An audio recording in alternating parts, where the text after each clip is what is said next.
Samajwadi party ने पहले भी कहा और फिर मैं दोबारा कहता हूं कि जो सरकार फैसला लेना चाहे, ठोस कदम उठाना चाहे, जहां से आतंकवाद शुरू हो रहा है, जहां से आतंकवाद की घटनाएं हो रही हैं, उन्हें खत्म करने के लिए और जड़ से समाप्त करने के लिए, आतंकवाद को जड़ से खत्म करने के लिए जो सरकार फैसला लेना चाहे, सरकार के साथ समाजवादी पार्टी है। जिस समय जड़ पे हमला होगा, ये जो टहनियां दिखाई दे रही हैं वो अपने आप सब समाप्त हो जाएंगी। और सीमा की सुरक्षा के लिए हमेशा सजग रहना पड़ेगा। सजग रहते हुए ही सीमा की सुरक्षा हो सकती है और कोई भी चूक की गुंजाइश नहीं हो सकती। हमारी सीमा की सुरक्षा को लेकर के, भारत की सुरक्षा को लेकर के कोई चूक कोई स्वीकार नहीं कर सकता है। हमें अपनी सेना पर, हमें अपनी आर्म फोर्सेस पर पूरा भरोसा है।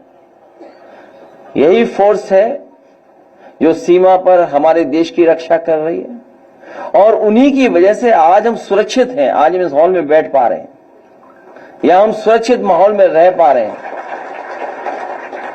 अभी ऑल पार्टी मीटिंग का होना फिर तय हुआ है। समाजवादी पार्टी के राष्ट्रीय प्रमुख महासचिव आदरणीय राम गोपाल यादव जी उस मीटिंग में रहेंगे।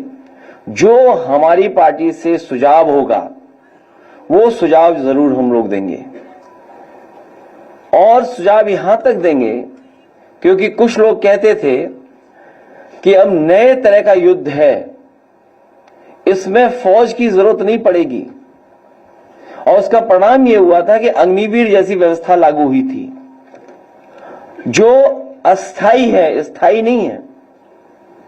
जो अग्निवीर व्यवस्था है वो अस्थाई है और वही लोग अब परंपरागत तरीकों को क्यों अपना रहे हैं। इसलिए जो कुछ सुझाव होंगे हम लोग ऑल पार्टी मीटिंग में राष्ट्रीय प्रमुख महासचिव जी के माध्यम से भेज देंगे। लेकिन जहां हम लोग यहां बैठे हैं, हाथा नहीं भाता, इतने ही सब बातें आपको तक पहुंच गई हैं। पॉलिटिकल है वो फैसला, मोटिवेटेड है और क्योंकि आप विरोधी हैं, आपसे उन्हें पॉलिटिकल लगता है कि ये हमें पॉलिटिकली कमजोर कर सकते हैं, इसीलिए सब पॉलिटिकल कार्रवाई हो रही है। अगर निष्पक्ष कार्रवाई होती तो शायद हम यहां जितने लोग बैठे हैं प्रेस में नहीं बैठते, ना आपसे बातें कर रहे होते।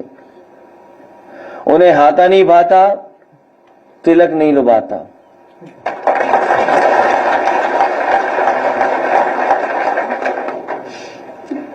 और वो ओसीएम है, आउटगोइंग सीएम, इसलिए अन्याय ज्यादा हो रहा है।